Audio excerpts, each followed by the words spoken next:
My name is Sarah Blake, and I used to believe in forever. I used to believe that when two people stood before their loved ones and promised to cherish each other until death do them part, those words meant something sacred and unbreakable. I was 34 when my carefully constructed world began to crumble, though I suppose the foundation had been rotting for years before I noticed the first visible crack. I grew up in a small Connecticut town where everyone knew everyone else's business, or at least they thought they did. My parents ran the local bakery, and from the time I could barely see over the counter, I learned that sweetness could mask almost anything. A perfectly frosted cake could hide a burnt layer beneath.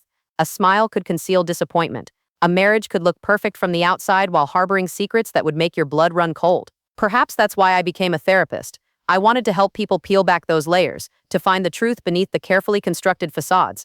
I specialized in couples therapy, which in retrospect seems almost laughably ironic.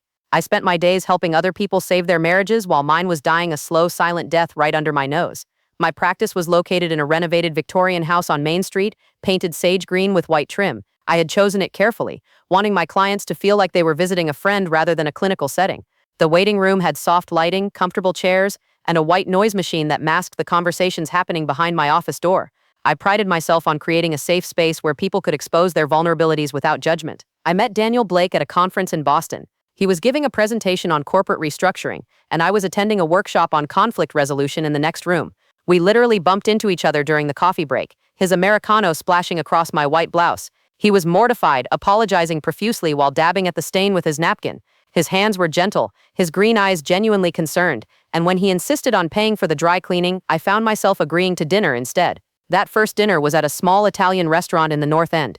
Daniel was nervous. I could tell by the way he kept adjusting his tie and rearranging the silverware. He told me about his work, how he helped failing companies find new life through strategic restructuring. His passion was evident, as he described the satisfaction of saving jobs, of turning despair into hope. I found myself leaning forward, captivated not just by his words but by the way his entire face lit up when he talked about his successes. He asked about my work with genuine interest, not the polite nodding that most people did when they heard I was a therapist. He wanted to know about my approach, my philosophy, what drew me to couples therapy specifically. When I explained my belief that most relationship problems stemmed from failures of communication rather than fundamental incompatibility, he challenged me thoughtfully, asking about cases where communication might not be enough. We talked until the restaurant was closing around us, the waiter pointedly stacking chairs at nearby tables. Daniel walked me to my car, and when he asked if he could see me again, I surprised myself by suggesting the next night. I wasn't usually so forward, but something about him made me want to fast forward through the usual dating dance. Our courtship was intense and swift. Daniel lived in New York City, commuting to Boston for work several times a month. At first we met whenever he was in town, but soon I was taking the train to Manhattan on weekends, staying in his Upper West Side apartment that was all exposed brick and modern furniture. He introduced me to his world, client dinners at expensive restaurants, Broadway shows, weekend trips to the Hamptons with his colleagues. But he seemed equally comfortable in my quieter life. He would come to Connecticut, helping my father with deliveries at the bakery, charming my mother with his willingness to learn her secret recipe for cinnamon rolls. He attended local festivals with me, held my hand during outdoor concerts in the park, seemed genuinely delighted by the small-town charm that I had always taken for granted. 6 months into our relationship, I met his family. Or rather, I met the family he allowed me to meet. His younger brother James was a lawyer in Chicago, married with 2 young children. We flew out for Thanksgiving, and I was welcomed warmly into their chaotic household. James's wife Kelly and I bonded immediately, and their children climbed all over Uncle Danny with obvious affection. When I asked about his parents, Daniel's face would cloud over. His father had died when he was 12, a heart attack at his desk at the insurance company where he worked. His mother had passed 5 years ago from cancer. He had nursed her through her final months, he said, and talking about it still hurt too much. I respected his grief, didn't push for details, held him when I saw tears in his eyes. Looking back, I should have noticed the gaps in his stories. No photos of his parents in his apartment. No anecdotes about his childhood beyond vague generalities. No family friends who remembered him growing up. But I was in love, and love makes you stupid. Or maybe love makes you willfully blind. Either way, I saw what I wanted to see. A successful man who had overcome early loss to build an impressive life. Daniel proposed on our 2-year anniversary. We had gone hiking in Vermont, a surprise trip he had planned to recreate our first weekend away together. The leaves were at peak color, painting the mountains in shades of fire. We stopped at an overlook, and as I was admiring the view, I turned to find him on one knee. He didn't have a ring. He wanted me to choose it myself, he said, to make sure it was exactly what I wanted. The gesture seemed thoughtful at the time. Now I wonder if it was calculated. Another way to make me complicit in my own deception. We married the following spring. My parents' backyard was transformed with twinkling lights and white flowers. My best friend Lisa was my maid of honor. My cousin Jennifer and Daniel's sister-in-law Kelly were bridesmaids. Daniel's best man was a colleague named Marcus, who told charming stories about Daniel's dedication to his work during his toast. My father cried during our father-daughter dance. My mother had made our wedding cake herself, a three-tiered masterpiece decorated with sugar flowers so realistic that guests tried to smell them. Daniel had handled most of the honeymoon planning, surprising me with 2 weeks in Italy. We stayed in small hotels in Tuscany, drank wine in ancient vineyards, made love in a villa overlooking the Mediterranean. He was attentive and romantic, constantly photographing me against scenic backdrops, telling me he wanted to remember every moment. I felt like the heroine of my own romance novel, swept off my feet by a man who seemed too good to be true. The first year of marriage was everything I had hoped for. We bought a house in Westchester County, a colonial with good bones that needed updating. We spent weekends painting rooms and selecting furniture, playing house with the dedication of children. Daniel commuted to the city during the week while I established my practice in our new town, taking over the client base of a retiring therapist. I converted the carriage house behind our main home into my office, creating a separate entrance and waiting area so clients wouldn't have to walk through our personal space. Daniel helped with the renovation, revealing an unexpected talent for carpentry. We worked side by side installing built-in bookshelves, sanding floors, choosing the perfect shade of calming blue for the walls. Our life settled into a comfortable rhythm. Daniel would leave early Monday mornings for the city, often staying overnight at a hotel near his office if he had late meetings. He traveled frequently for work: Chicago, Dallas, Phoenix, Seattle, helping struggling companies restructure their operations. I had my own full schedule of clients, couples who came to me seeking help with their failing marriages. In the evenings when Daniel was home, we would cook together, sharing stories from our days, planning for the future we both wanted. We talked about children. Daniel wanted to wait until his career was more established, until he wasn't traveling so much. I agreed, focusing on building my practice, enjoying our time as a couple. We had lazy Sunday mornings in bed, impromptu dinner parties with friends, the freedom to book last-minute weekend trips. Children would come later, when we were ready to trade spontaneity for stability. The changes started so gradually that I can't pinpoint when things shifted. Daniel's trips became longer and more frequent. A 3-day trip to Denver became a week. A quick consultation in Miami stretched to 10 days. He explained that the recession had hit businesses hard, that companies needed more intensive intervention to survive. His firm was busier than ever, and as one of their top consultants, he was in constant demand. I understood. I was proud of his success, of the way clients specifically requested him. He would call me from hotels, sounding exhausted but satisfied after long days of meetings. Sometimes I could hear the sadness in his voice, the weight of having to recommend layoffs or closures. He took his responsibilities seriously, knew that his recommendations affected real people with real families. He started going to the gym religiously, waking at 5 in the morning to work out before his commute. His body changed, becoming leaner and more defined. He updated his wardrobe, trading his conservative suits for more fashionable options. When I teased him about his midlife crisis coming early, he laughed and said he needed to look the part of a successful consultant. That image mattered more than ever in a competitive market. There were other changes too. He became protective of his phone, always keeping it face down, taking calls in another room. He had always been a private person, but this felt different. When I mentioned it, trying to keep my tone light, he explained that client confidentiality had become stricter, that he was dealing with sensitive information about mergers and acquisitions that could affect stock prices. He opened a new credit card for his business expenses, said it would make tax preparation easier. He started using a different laptop for work, password protected and encrypted. He joined professional networking groups that met in the evenings, further reducing our time together. Everything had a reasonable explanation, each change justified by professional necessity. My friend Lisa was the first to voice concern. We met monthly for wine and gossip, alternating between her house and mine. One evening, after I had spent 20 minutes explaining why Daniel had missed my birthday dinner due to a client emergency in Phoenix, she set down her wine glass and looked at me with an expression I recognized from my professional life, the face of someone about to say something difficult. She asked if I had considered the possibility that Daniel was having an affair. The question hit me like a physical blow. I immediately became defensive, listing all the reasons why that was impossible. Daniel called me every night when he traveled. He was affectionate and attentive when home. Our sex life was still active and satisfying. He showed no signs of guilt or emotional distance, but Lisa persisted gently. She pointed out patterns I had been ignoring: the new attention to his appearance, the increased travel, the secretiveness about his phone, the way he sometimes seemed to forget details about his trips, mentioning a restaurant in Dallas when he was supposedly in Chicago. Small things, she acknowledged, but together they painted a concerning picture. That night I lay awake beside my sleeping husband, studying his face in the moonlight. He looked peaceful, younger in sleep, the stress lines around his eyes smoothed away. I thought about waking him, asking him directly if there was someone else, but I couldn't form the words. Instead, I watched him breathe, trying to reconcile the man beside me with the stranger Lisa had described.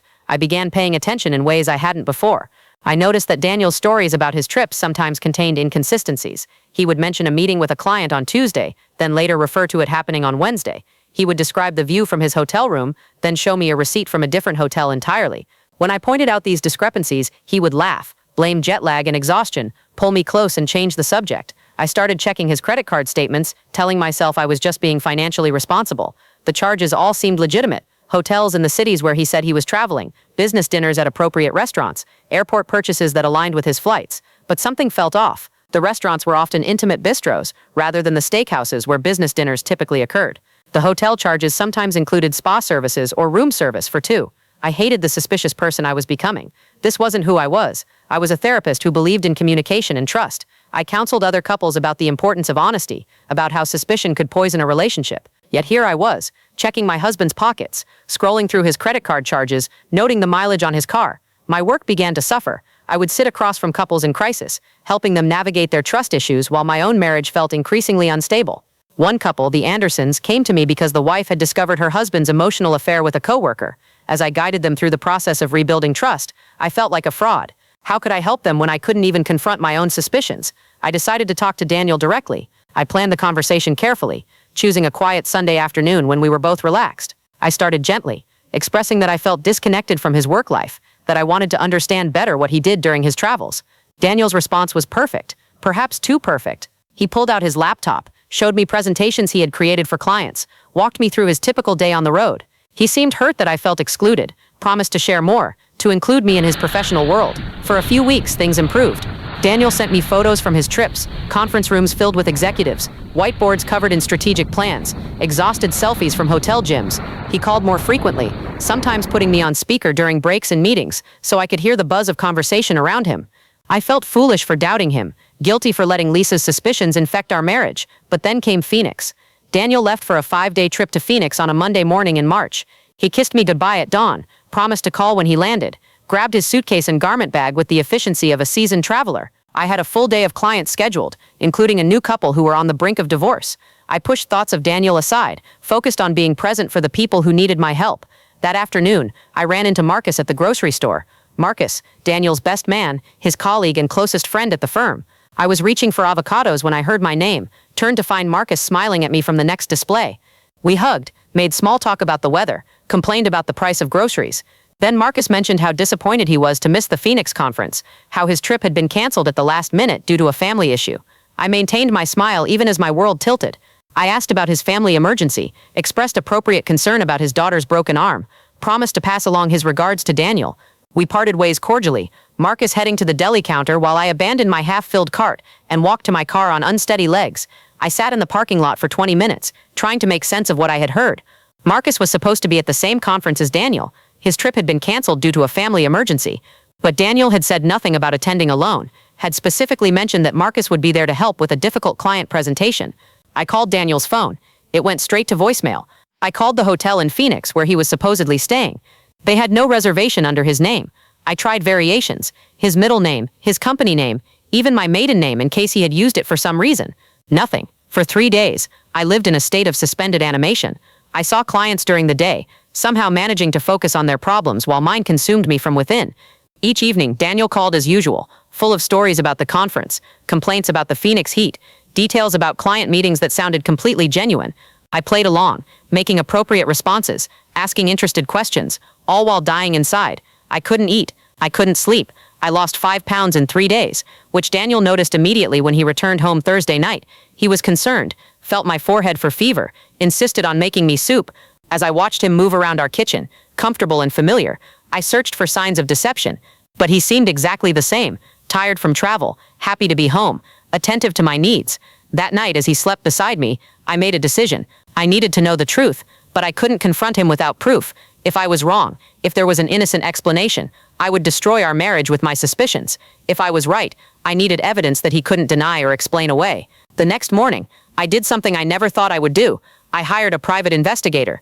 I found Rita Chen through a discreet online search, reading reviews from other betrayed spouses who praised her professionalism and thoroughness.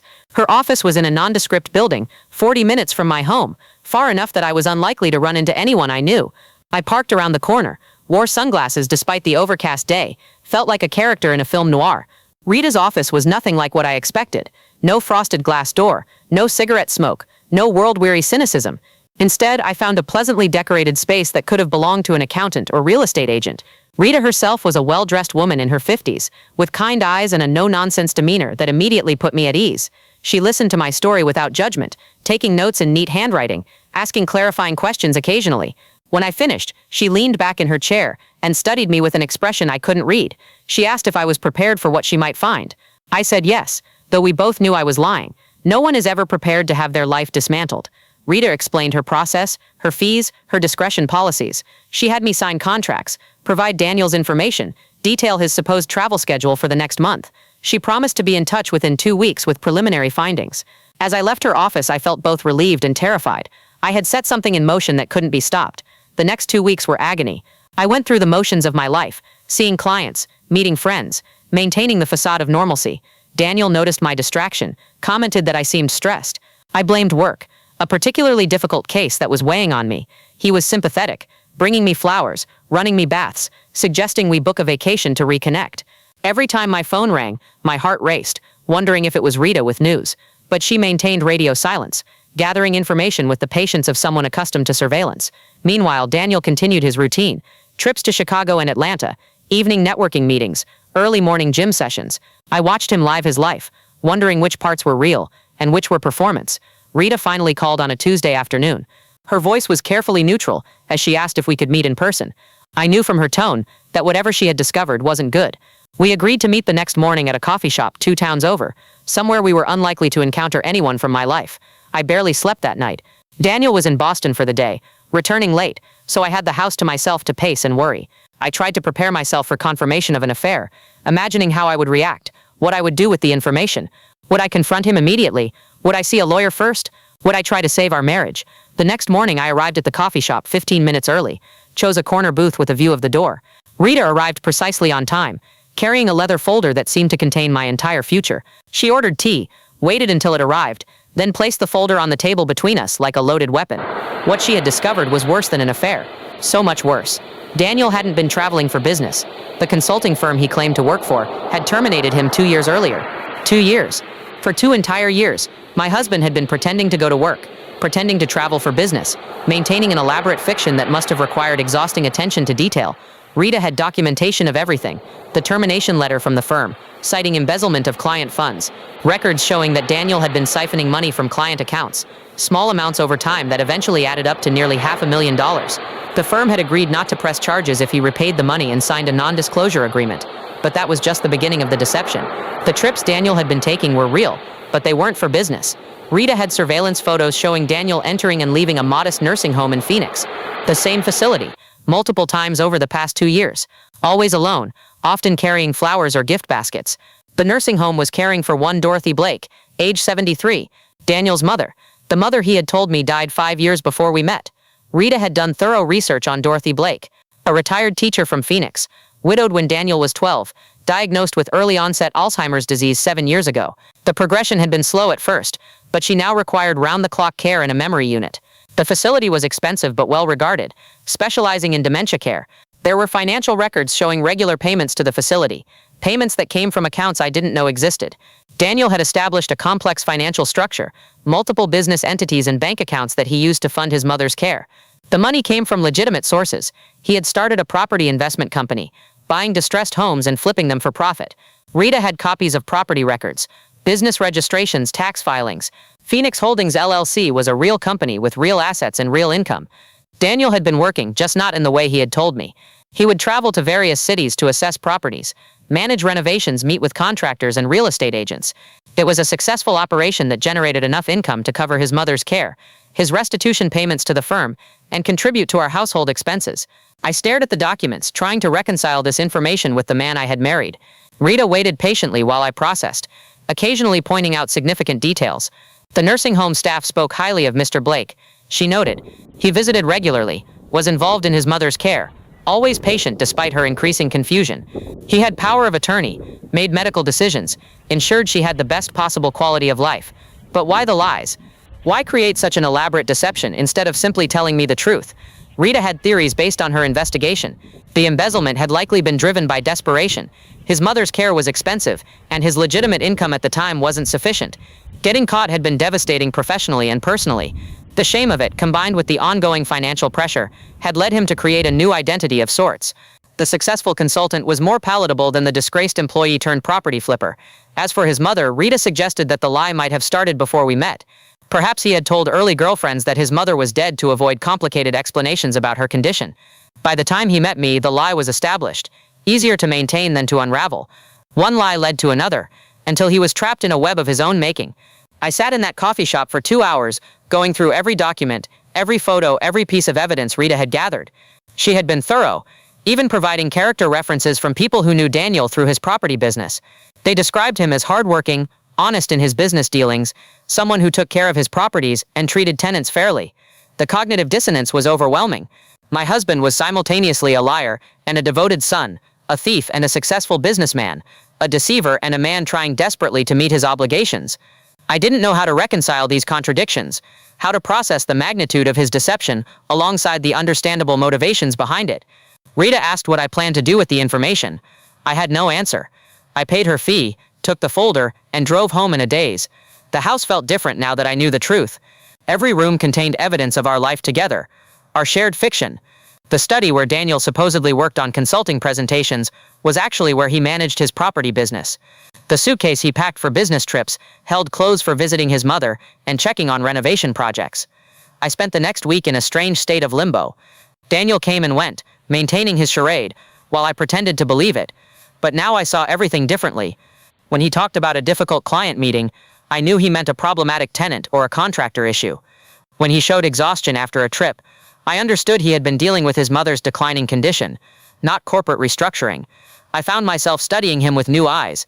The stress lines around his mouth made more sense now. The weight of maintaining such an elaborate deception must have been crushing. The way he sometimes stared into space, lost in thought, probably reviewing his lies to ensure consistency. The careful way he managed our finances, always contributing his share while keeping his business separate. Part of me wanted to confront him immediately, to throw the folder in his face and demand explanations. But a larger part needed to understand more. Why had he felt unable to trust me with the truth? What did it say about our marriage that he preferred exhausting deception to honest communication? What else was he hiding? I started my own investigation, building on what Rita had discovered. I researched Phoenix Holdings, impressed despite myself by what Daniel had built.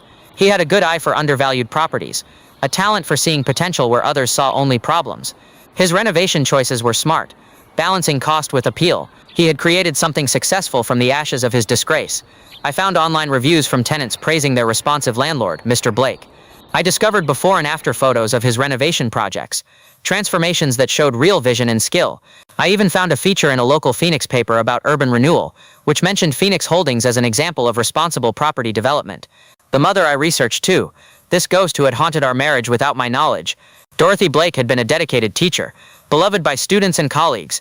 There were old newspaper clippings about innovative programs she had developed, awards she had received. Photos showed a vibrant woman with Daniel's eyes and smile. The tragedy of her illness felt fresh and raw, even though it had been progressing for years. I understood why Daniel visited so faithfully. She was all the family he had left, besides his brother, who I now suspected knew the truth and had been complicit in the deception. The nursing home's website showed cheerful rooms and caring staff, but I knew such places were essentially waiting rooms for death, no matter how pleasant. Daniel was watching his mother disappear piece by piece, maintaining his vigil even as she forgot who he was.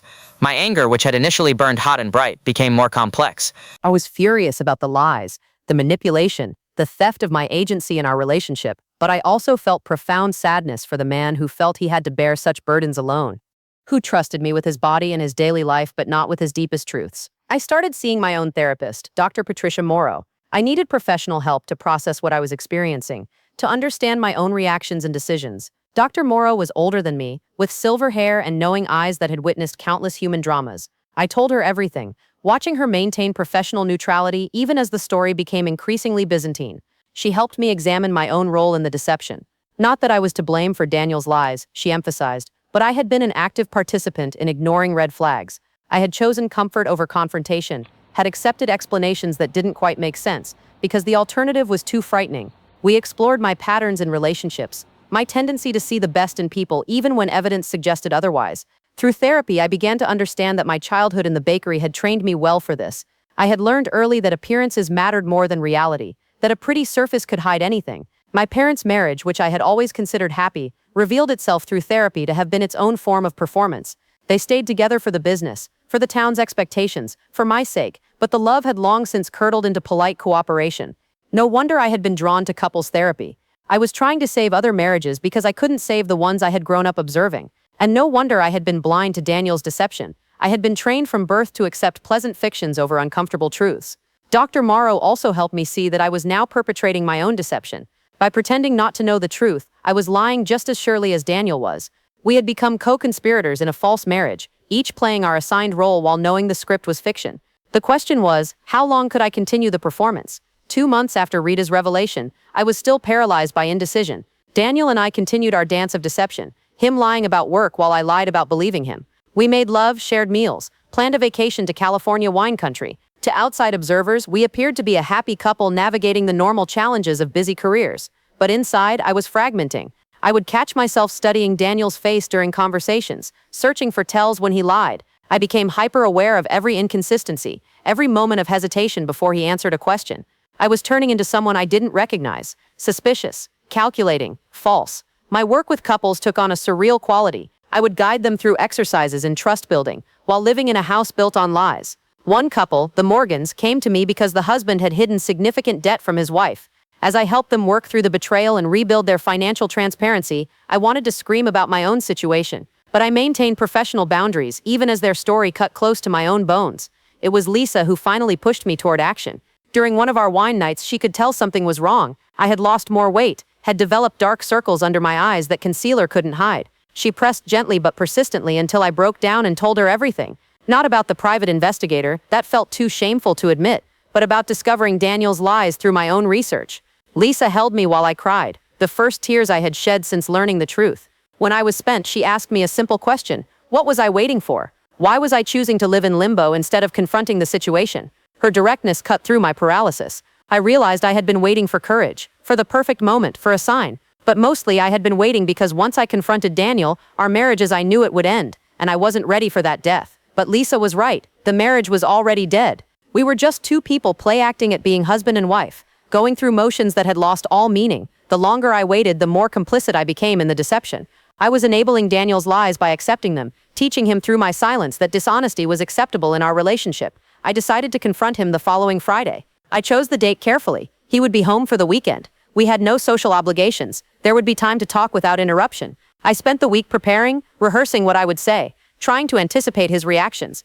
Would he deny everything? Would he try to gaslight me? Would he be relieved to finally drop the charade? Friday arrived with unseasonable warmth for April. Daniel came home from his supposed day at the office, looking tired but pleased. He had closed a difficult deal, he said, saved a company that had been weeks from bankruptcy. He was proud, energized by the success. I listened to his fabricated triumph while setting the table for dinner, marveling at his ability to lie with such conviction. We ate salmon and asparagus, drank a bottle of Pinot Noir from a vineyard we had visited on our honeymoon. Daniel was in good spirits, making plans for the weekend, suggesting we drive to the farmer's market tomorrow morning. I nodded and smiled, all while feeling like I was attending my own funeral. After dinner, I suggested we sit in the living room instead of watching television as usual. Daniel agreed readily, refilling our wine glasses and settling onto the sofa beside me. This was it, the moment I had been both dreading and craving. I took a deep breath, set down my wine, and retrieved Rita's folder from where I had hidden it in the antique desk. Daniel's expression when he saw the folder was something I'll never forget. Not surprise or confusion, but a kind of weary recognition, as if he had always known this moment would come. The color drained from his face, his hands began to tremble, and for the first time since I'd known him, he looked every one of his 41 years. I didn't need to say anything. The folder spoke for itself. Daniel stared at it like it was a serpent that might strike, making no move to open it or push it away. We sat in silence for what felt like hours but was probably only minutes. Finally, he raised his eyes to mine, and I saw something I had never seen before, relief mixed with terror. He started to speak, stopped, started again. His voice, usually so confident and assured, was barely a whisper. He asked how long I had known. When I told him 2 months, his face crumpled. 2 months of me knowing while he continued to lie. 2 months of me choosing deception over confrontation, just as he had chosen it for years. What followed was the longest night of our marriage. Daniel didn't deny or deflect. Instead, the truth poured out of him in a torrent, as if a dam had finally broken. He told me about the mounting pressure when his mother's care costs exceeded his salary, The small amounts he initially borrowed from client accounts, always intending to pay them back, the way one violation led to another, until he was in too deep to escape. He told me about the day he was discovered, the humiliation of being escorted from the building with a box of personal items, the meeting with law enforcement and lawyers, the negotiated agreement that kept him out of prison but destroyed his career, the scramble to figure out how to meet his obligations, his mother's care, the restitution payments, our lifestyle. He explained how the property business had started as desperation but became a genuine passion. He was good at it, had found unexpected satisfaction in transforming neglected properties into homes, but the shame of his fall from grace made him unable to share this new identity with me.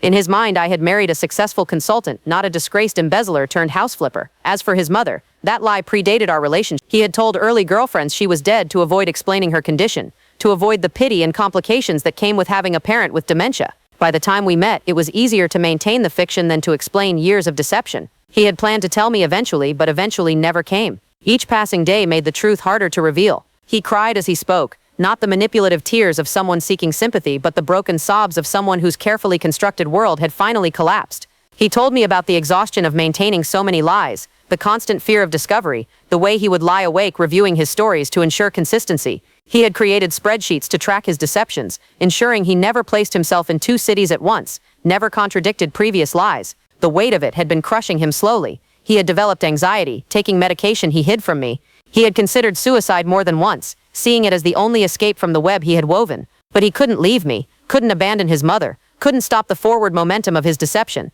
So he had continued, each day adding new lies to support the old ones. He told me about his visits to his mother, how she sometimes recognized him and sometimes didn't, how he would sit with her for hours, reading her favorite books, playing music from her youth, maintaining a connection even as her mind dissolved. He had been alone with this grief, unable to share it with me, turning what should have been a source of support into another secret to keep. The property business had become his salvation of sorts. It was honest work that allowed him to meet his financial obligations without further crime. He had discovered he had a talent for seeing potential in abandoned spaces, for managing contractors and timelines. The physical nature of the work, inspecting properties, overseeing renovations, provided relief from the mental burden of his deceptions. But success in this new venture had created its own problems. How could he explain the money he contributed to our household? How could he share his genuine enthusiasm for a project without revealing the business's existence? He had created false consulting victories to mirror his real estate successes, doubling his workload by having to fabricate an entire parallel career. I listened to this outpouring in stunned silence. The man I had married was revealing himself to be both more broken and more complex than I had imagined. The lies were inexcusable, but the pain behind them was real. The crimes were serious, but the attempts at redemption were genuine. I didn't know how to process such contradictions. When Daniel finally exhausted himself, we sat in silence again. The wine sat untouched. The carefully decorated living room, chosen together during happier times, seemed to mock us with its false promise of domestic harmony. I found myself studying the wedding photo on the mantel, wondering if either of those smiling people had really existed.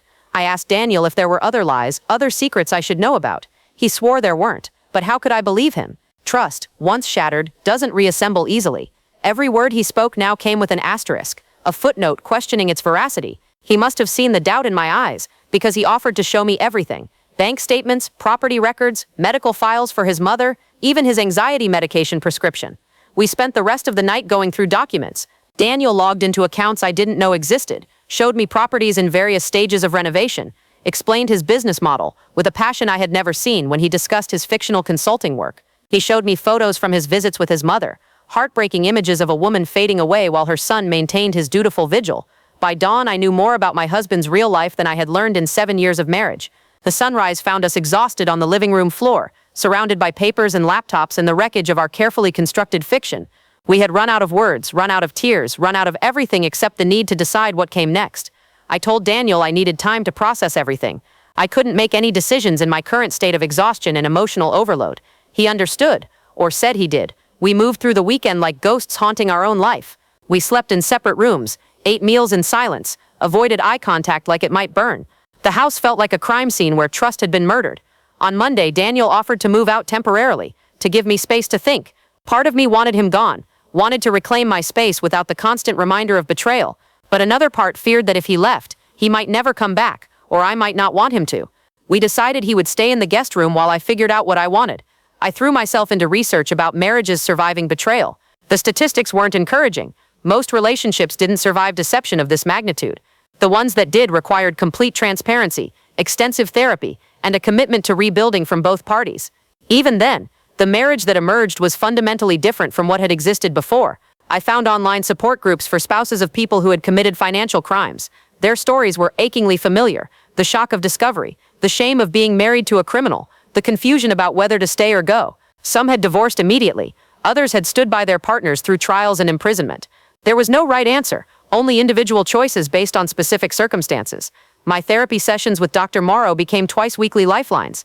She helped me sort through the tangled emotions: anger at the betrayal, grief for the marriage I thought I had, unexpected empathy for Daniel's struggles, shame at my own blindness. She refused to tell me what to do, instead helping me clarify my own values and priorities. Through therapy, I realized that I was grieving not just for my marriage but for my identity. I had defined myself as Daniel's wife, as half of a successful couple, as someone who had found lasting love. Without those identities, who was I? The work of answering that question was perhaps more challenging than deciding whether to save my marriage. I also had to confront my own capacity for deception. I had spent 2 months knowing the truth while pretending ignorance. I had lied to friends and family, maintaining the facade of a happy marriage while dying inside. I had discovered that I too could live a double life when circumstances demanded it. This knowledge was both disturbing and oddly empowering. Daniel, meanwhile, began his own therapy journey.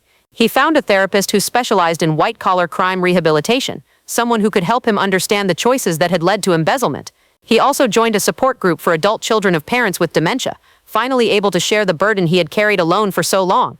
The changes in him were subtle but noticeable. Without the weight of constant deception, he seemed lighter despite the uncertainty of our future. He was eager to share details about his real work, showing me properties he was considering, discussing renovation plans with genuine enthusiasm. It was like meeting a stranger who looked exactly like my husband. We began having structured conversations, mediated by our couples therapist, Dr. Robert Chen, no relation to Rita. These sessions were brutal excavations of our relationship's foundation. We discovered that the lies had roots deeper than either of us had realized. Daniel's childhood had been marked by a father who demanded perfection, and a mother who began showing signs of cognitive decline earlier than anyone had acknowledged. His father's death when Daniel was 12 had been a suicide, not a heart attack as he had told everyone. The shame of it, in a time when mental health was even more stigmatized than now, had taught Daniel early that some truths were too painful to share. His mother had struggled to maintain the fiction of a natural death, teaching her son through example that lies could be acts of love. My own patterns emerged too. Growing up in the bakery had taught me to value sweetness over substance, to prioritize appearance over authenticity. I had been attracted to Daniel's success and confidence, the external markers of achievement that suggested stability and security. I had never looked deeper, never asked the hard questions that might have revealed the fragility beneath his polished surface. Dr. Chen helped us see how we had unconsciously chosen each other, two people primed for a relationship built on pleasant surfaces rather than messy depths. We had both been lonely in our marriage, unable to share our true selves, performing roles we thought the other expected. The tragedy wasn't just Daniel's lies, but our mutual failure to create a space where truth felt safe. 3 months after the confrontation, we were still in limbo. Daniel remained in the guest room, though we had begun sharing meals again. We talked more honestly than we ever had, but trust remained elusive. I found myself fact-checking his statements reflexively, looking for inconsistencies that might reveal new deceptions. He bore this scrutiny with patience, understanding he had forfeited the presumption of honesty. I visited his mother with him for the first time on a humid Thursday in July.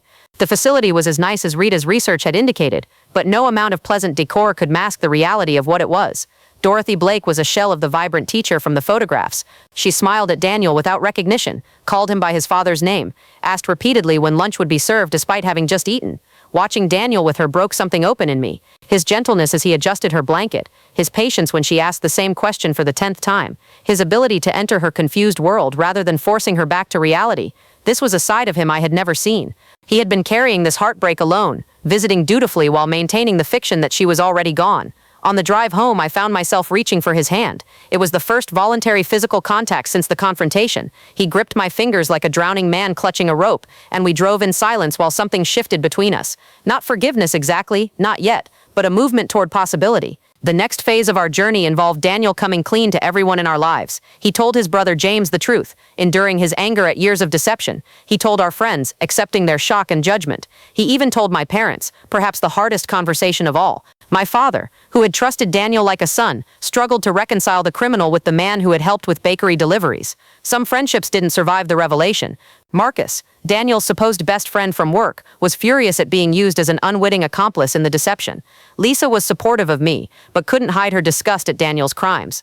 Others surprised us with their capacity for understanding, sharing their own stories of mistakes and redemption. Daniel's commitment to transparency became almost obsessive. He shared every detail of his day, every financial transaction, every interaction that might be questioned. He gave me full access to all his devices and accounts. He checked in constantly when away from home, sending photos and videos to verify his location. It was exhausting for both of us, but necessary for rebuilding even a foundation of trust. We decided to sell the house in Westchester. Too many lies had been told within its walls. Too many deceptions planned in its rooms. We found a smaller place closer to the city, a fresh start in a space without memories.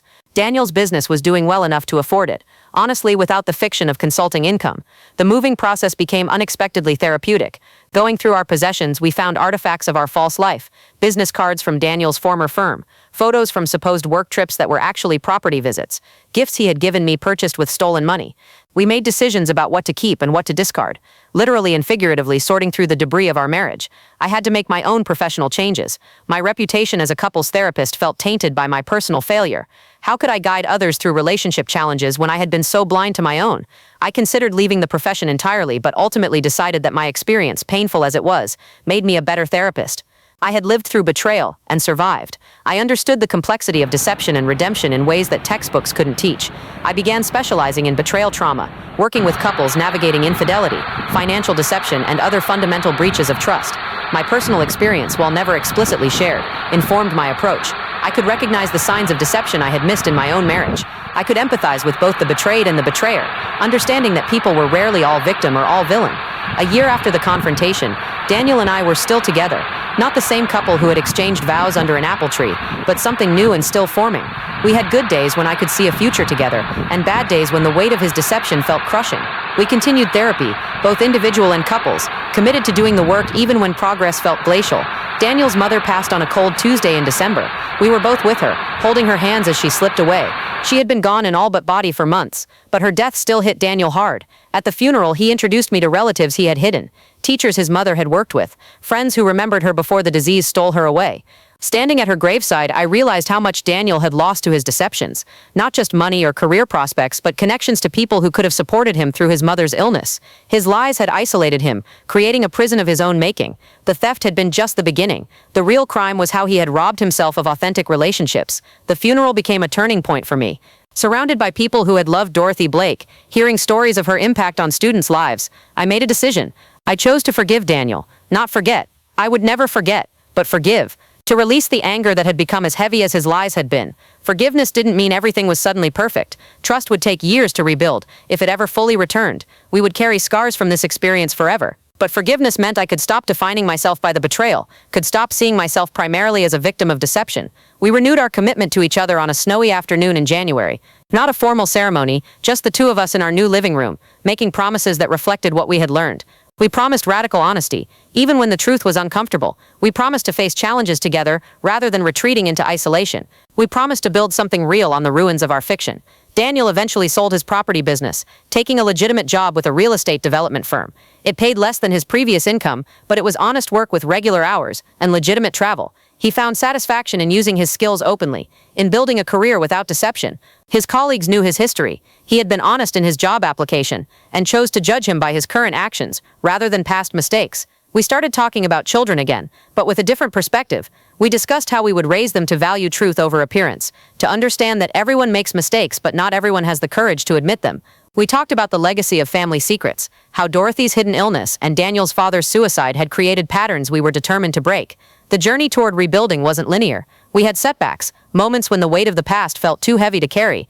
During one particularly difficult period, we separated for a month, each needing space to determine if we wanted to continue. The time apart clarified things for both of us. We missed each other, not the fictional versions we had presented, but the real flawed people we had finally revealed. When we reunited, it was with renewed commitment to the hard work of authentic relationship. We instituted regular check-ins, times when we could share difficult truths without judgment. We created rituals of transparency, reviewing finances together, sharing our daily schedules, maintaining the habits of honesty, even when they felt unnecessary. 2 years after the confrontation, I became pregnant. It wasn't planned. We had been so focused on rebuilding that we hadn't been trying. But the surprise felt like a gift, a sign that life could still offer unexpected joy.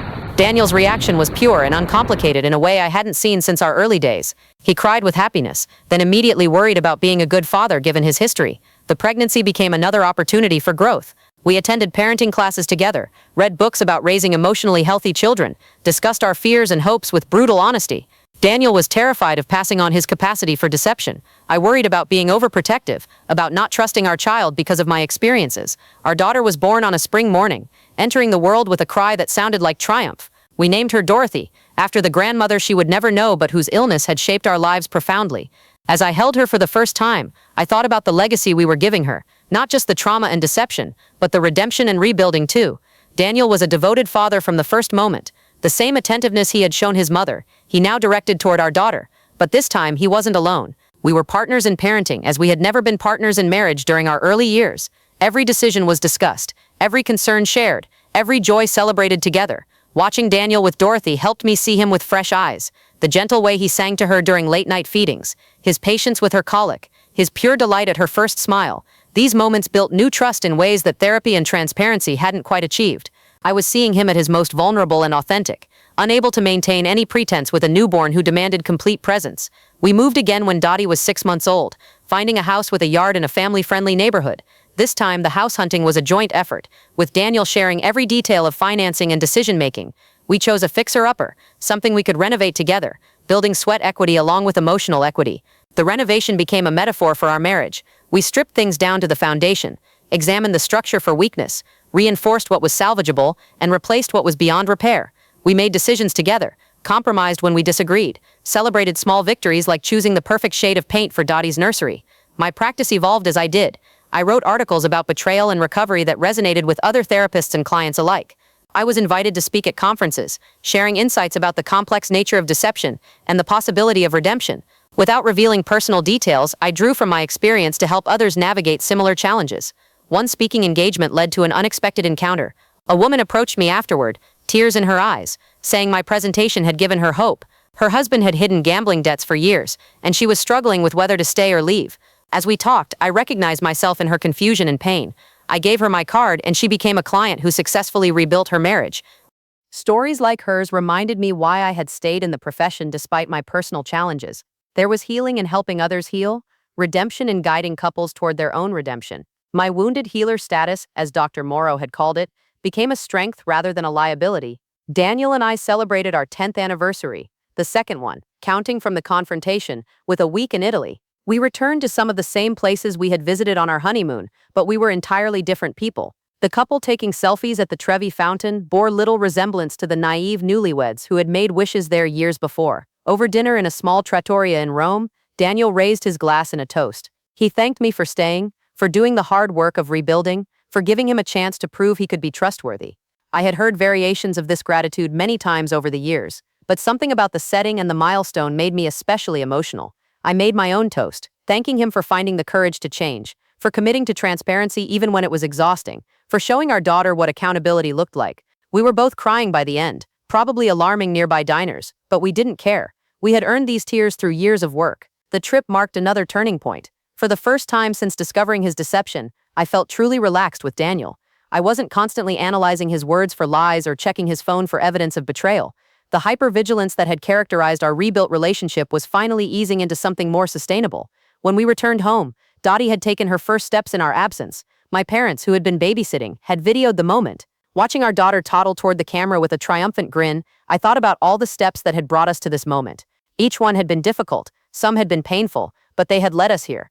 Daniel's work continued to go well. He had been promoted twice, his employers valuing his dedication and honesty about his past. He mentored young employees, sharing lessons about integrity and the cost of compromising values. His story, told selectively and appropriately, became a cautionary tale that resonated with those tempted by shortcuts. We had another child when Dottie was 3, a son we named James after Daniel's brother. The pregnancy was planned this time, a conscious choice to expand our rebuilt family. James's birth was easier than Dottie's, perhaps because we were more confident as parents, more secure in our partnership. Raising 2 young children tested our relationship in new ways. Sleep deprivation, financial pressure, and the constant demands of parenting could have exposed cracks in our rebuilt foundation.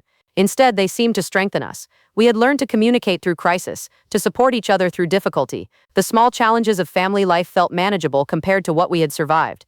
We instituted family traditions that emphasized honesty and communication. Sunday dinners where everyone shared their highs and lows from the week. Bedtime stories that talked about mistakes and making amends. Regular family meetings where even young voices were heard and respected.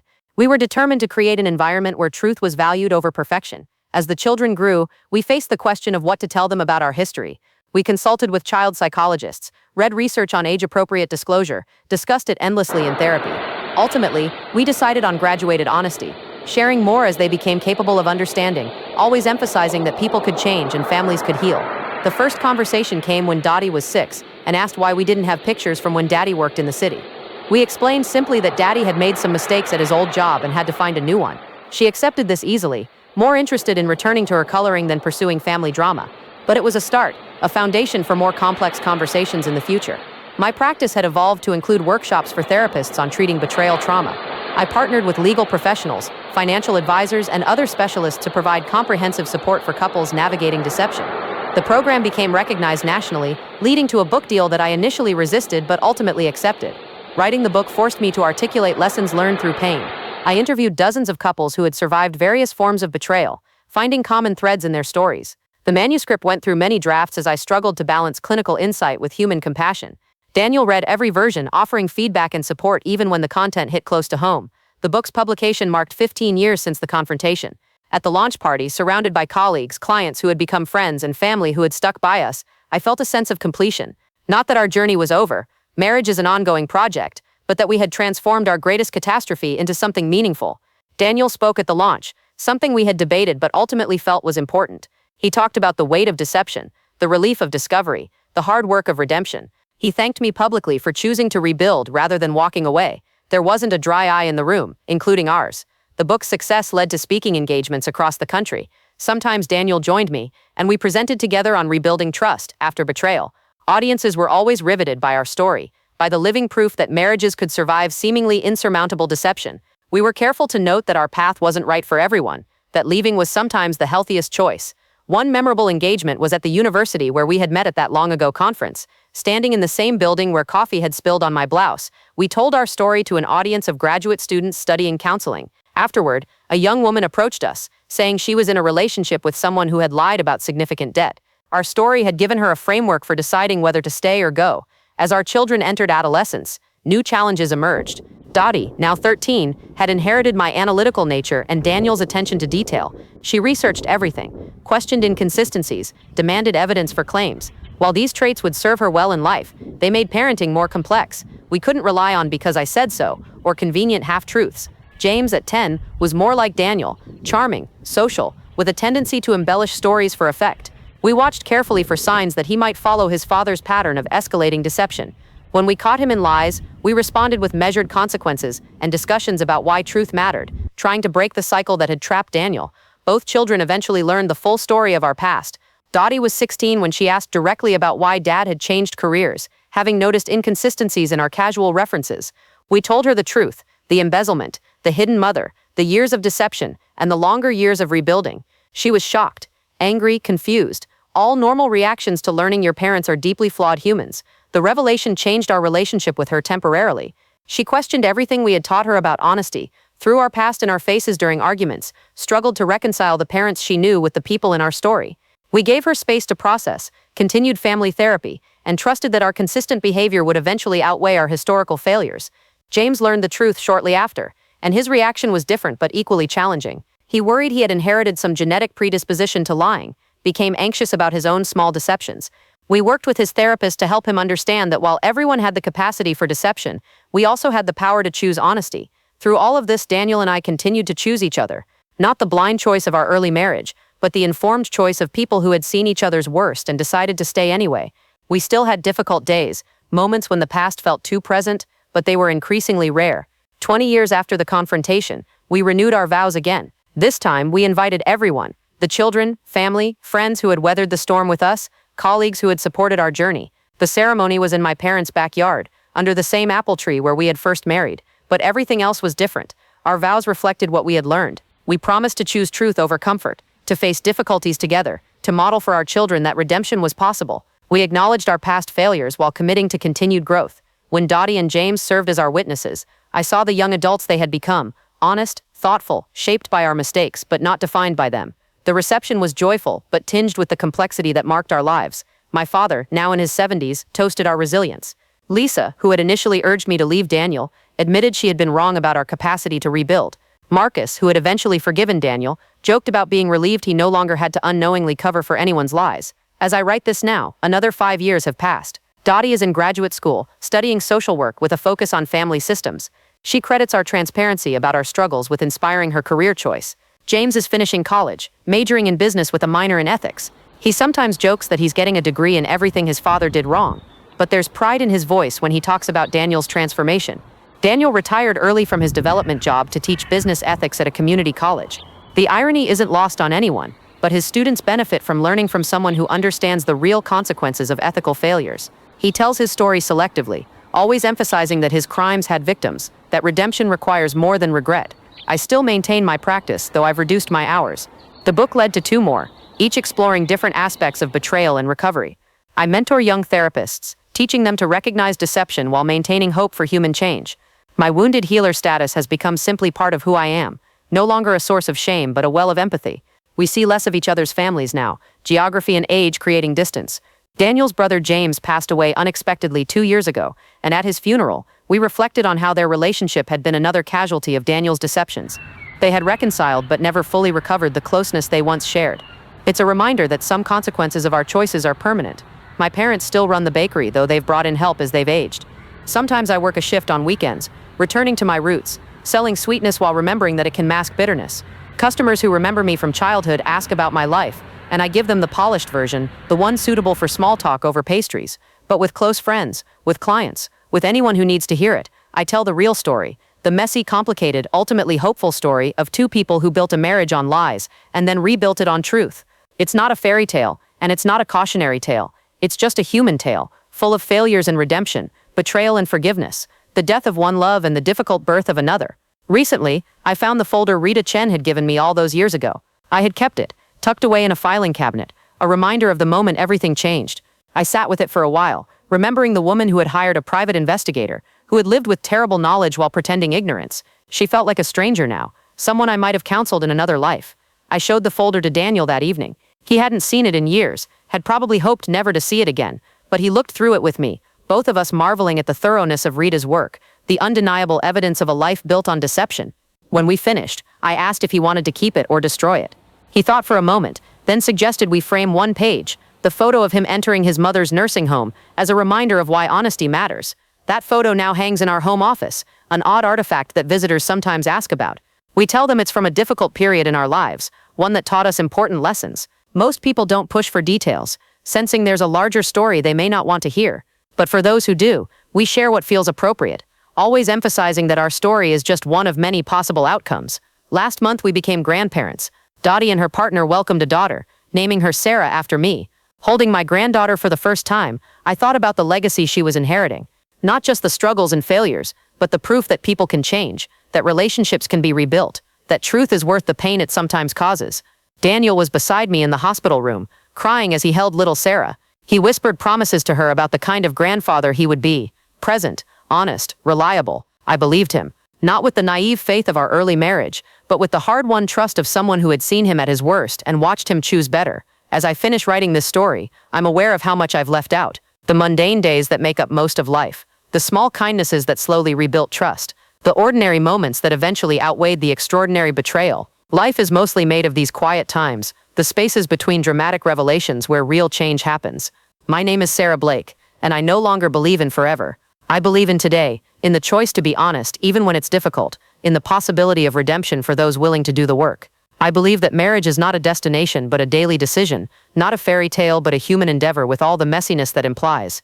Daniel is in the kitchen now, making dinner as he does every Thursday. I can hear him humming, probably preparing something elaborate because our son is coming to visit this weekend. Later, we'll eat together, sharing the events of our day with the casual honesty of people who have learned its value through its absence. We'll plan for James's visit, debate what to cook, argue gently about whether to rearrange the guest room furniture. It's an ordinary evening in an extraordinary life, a life that shattered and was rebuilt, that faced truth after years of lies, that chose the difficult path of redemption over the easier path of separation. Not everyone would make our choices. Many shouldn't. But for us, for the people we've become through surviving betrayal, it was the right decision. Tomorrow will bring new challenges, new opportunities for honesty or deception. We'll face them as we've learned to face everything, together, truthfully, imperfectly. The specter of our past no longer haunts us daily, though it remains part of our story. We've integrated it, learned from it, used it to build something stronger than what we had before. My practice continues to thrive, filled with couples navigating their own betrayals. I sit with them, holding space for their pain, offering hope based on lived experience. Some will separate, and I'll support that choice. Others will rebuild, and I'll guide them through the process. All will learn, as I did, that we're capable of both tremendous deception and tremendous courage. The apple tree in my parents' backyard still stands, gnarled now with age but still producing fruit. Sometimes I think about the couple who first married beneath its branches, so certain of their future, so ignorant of what lay ahead. I don't pity them. They needed to be who they were to become who we are. Their innocent love had to die for our mature love to be born. This is our story, mine and Daniel's, Dottie's and James's, and now little Sarah's too. A story of manipulation and discovery, lies and truth, the death of illusion and the birth of authenticity. It's not the story I would have written for myself at 34, newly in love and blind to red flags, but it's the story I'm grateful for at 60, weathered by experience but not broken by it. We survived. More than that, we thrived. Not in spite of the betrayal, but because of what it taught us. We learned that love alone isn't enough, that trust must be earned and maintained, that the prettiest lies are still poison. We learned that redemption is possible but never easy, that forgiveness is a process not a moment, that some wounds heal stronger than the original flesh. Most importantly, we learned that everyone is capable of deception and everyone is capable of change. The choice between them is made moment by moment, decision by decision, truth by difficult truth. We choose truth now, having learned the devastating cost of lies. It's a choice we'll keep making for whatever time we have left, knowing that it's the foundation everything else rests upon. My name is Sarah Blake. My husband lied to me for years, and I survived it. We survived it. And in surviving, we discovered something better than the fairy tale we started with. A real marriage between real people, built on truth, maintained by choice, and stronger for having been broken. That's the end of our story, except it isn't. It continues every day, in small moments and large, in the choice to be honest when lying would be easier, in the decision to stay present when the past beckons. We're still writing it, line by line, truth by truth, for as long as we both shall live. The irony of that phrase, as long as we both shall live, isn't lost on me. We spoke it twice, once in ignorance and once in full knowledge. The second time carried weight, the first time couldn't, informed by experience of just how hard keeping that promise could be. We know now that death do us part isn't just about physical death, but the death of trust, of innocence, of the easy love that doesn't know its own fragility. But here's what I've learned in these 25 years since discovery. Sometimes things need to die for other things to be born. The death of our first marriage was agonizing, but it cleared ground for something more real to grow. Like those properties Daniel used to renovate, we had to strip everything down to the studs before we could rebuild properly. I think about the couples who come to my practice, sitting on my couch with their hearts breaking and their worlds ending. I want to tell them that endings can be beginnings, that rock bottom can be solid foundation, that the person you discover after the lies might be someone worth knowing. But they have to learn it themselves, through their own pain and choices. Some days I barely think about our past. It's integrated into who we are, like scar tissue that's become part of the body.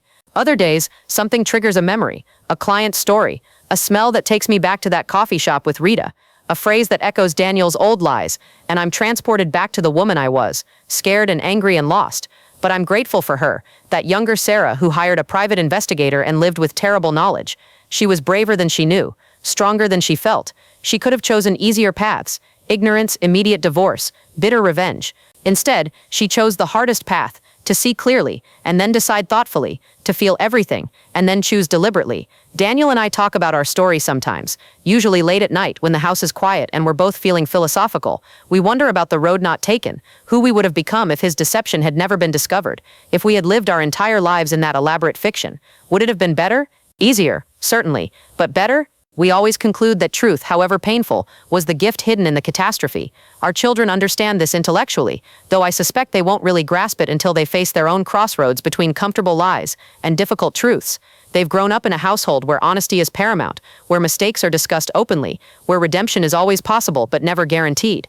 It's a different childhood than either Daniel or I had, and we hope it serves them well. Little Sarah, our granddaughter, will grow up in this legacy too. She'll hear age-appropriate versions of our story, learn that her grandparents are people who failed greatly and recovered gradually. She'll understand that love isn't just a feeling but a choice, that trust isn't given but earned, that families can survive things that seem unsurvivable. I've been thinking about legacy a lot lately. What do we leave behind? Not material things. Those fade and break and get lost. But the stories we tell, the examples we set, the proof we offer that humans are capable of both terrible choices and beautiful redemption. Our story, messy and painful as it is part of that proof. Daniel's students benefit from this legacy. He tells me about their faces when he shares his story, the shock, the judgment, then the gradual understanding that ethical failures have real consequences but aren't always permanent stains. Some students have approached him privately, confessing their own temptations or past mistakes, seeking guidance from someone who understands the weight of bad choices. My clients benefit too. When I sit with someone drowning in the discovery of deception, I can offer more than clinical knowledge. I can offer the lived experience of survival, the hard-won wisdom that comes from walking through fire and emerging changed but not destroyed. I never share my specific story. That would be inappropriate, but something in my presence communicates possibility. The book continues to sell steadily, reaching people I'll never meet who are grappling with their own betrayals. I receive emails from readers who say it helped them decide to stay or gave them permission to leave. Both responses are valid. Our story isn't prescriptive. It's just one example of what's possible when two people commit to ruthless honesty after years of lies. Sometimes young therapists ask me how I maintained hope during the darkest period. How did I believe rebuilding was possible when everything was shattered? The truth is, I didn't always believe. There were days when hope felt foolish, when staying felt like weakness, when I wanted to burn everything down and start fresh somewhere else. But I had anchors. My practice where I witnessed other couples surviving betrayal. My therapist who held hope for me when I couldn't hold it myself. My children who deserved to see that problems could be solved with integrity. And somewhere deep beneath the hurt, a stubborn love for the man I had married, not the fiction he presented, but the flawed human underneath. Daniel had his own anchors during that time. His mother, who needed him despite not knowing who he was anymore. His business, which demanded daily attention and honest work. The possibility of redemption, which he clung to even when I offered no guarantees. And his love for me, not the easy love of our early years, but the desperate love of someone who knows exactly what he stands to lose. We joke sometimes that we should thank Rita Chen for her excellent detective work. Without her thorough investigation, I might have discovered only partial truths, leading to partial healing. Instead, her comprehensive unveiling of Daniel's deceptions forced us to deal with everything at once. The pain was more intense, but also more finite. We couldn't heal in stages because everything was exposed simultaneously. I've actually recommended her to other clients over the years, those who need confirmation of suspected deceptions. She's nearing retirement now, but still takes select cases. We exchange holiday cards, a strange relationship born from a dark chapter. She told me once that our case stayed with her, that she was glad to hear we had survived and thrived. Not all her clients' stories end that way. The physical spaces of our life bear witness to our journey. The house we live in now, chosen together with full transparency. The photos on our walls showing the evolution of our family, from those early innocent shots to recent grandparent photos with knowing smiles. The framed page from Rita's report, which visitors find odd but which reminds us daily that truth matters. My office, too, reflects this journey. The couples who sit on my couch don't know they're in a space where my own marriage was dissected and rebuilt through countless therapy sessions. But perhaps they sense something in the atmosphere, the understanding that this is a place where hard truths can be spoken and survived. I'm often asked if I regret staying. It's a fair question, one I've asked myself many times. The answer changes depending on when you ask. In the raw early days, regret felt like my primary emotion. During the hard work of rebuilding, I sometimes regretted not choosing an easier path. But now, with the perspective of decades, I don't regret staying. I regret that staying was necessary, that we had to rebuild rather than build. But I don't regret the choice itself. Daniel has his own relationship with regret.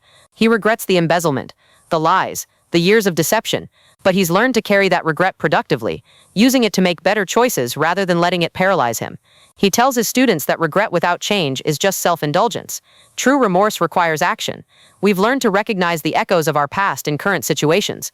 When one of us starts to shade the truth, even slightly, the other calls it out immediately. When we're tempted to avoid difficult conversations, we remember where avoidance led us. When conflict arises, and it does, because we're human, we face it head-on rather than retreating into comfortable fictions. These skills have served us well through other challenges. When Daniel's brother was diagnosed with cancer, we navigated the medical system and family dynamics together, transparently.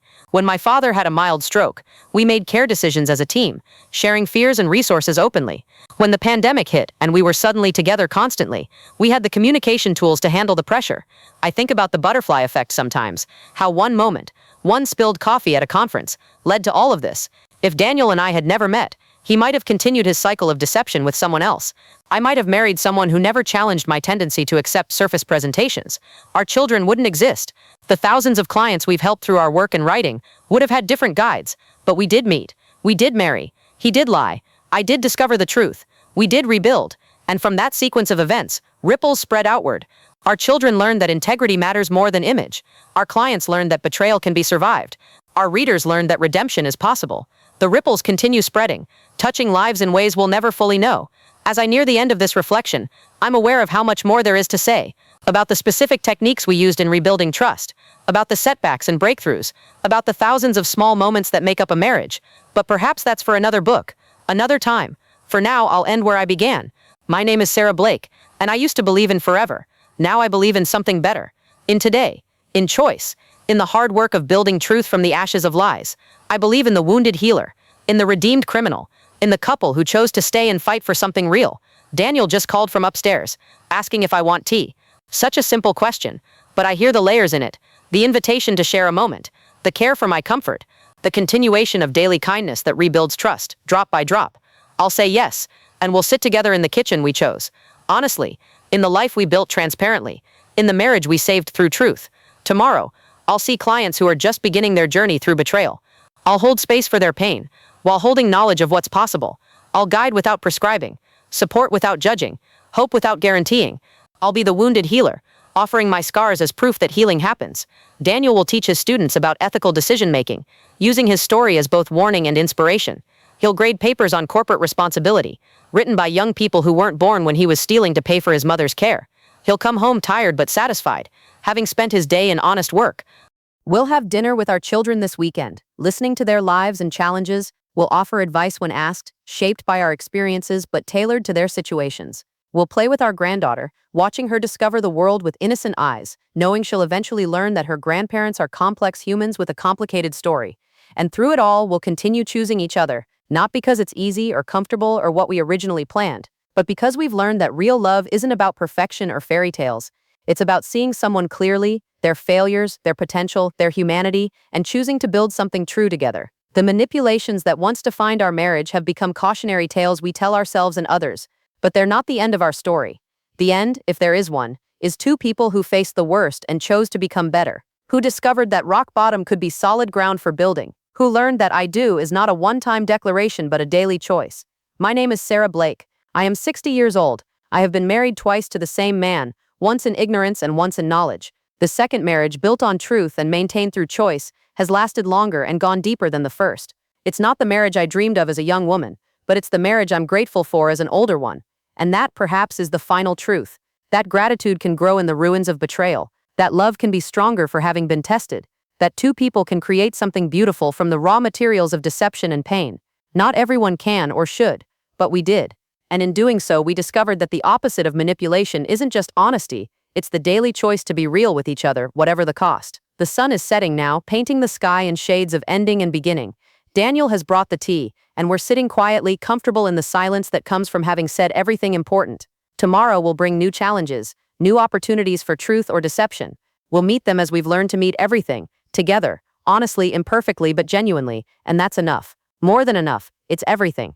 Have you ever lived through something like this? Have you faced betrayal and chosen to rebuild or to walk away? I'd love to hear your story if you're willing to share. Leave a comment below and let others know what helped you heal. What did you learn? If this story resonated with you, please consider liking the video, subscribing to the channel, and sharing it with someone who might need to hear that healing is possible, even after the deepest wounds. This isn't just a story, it's a conversation, and your voice matters here.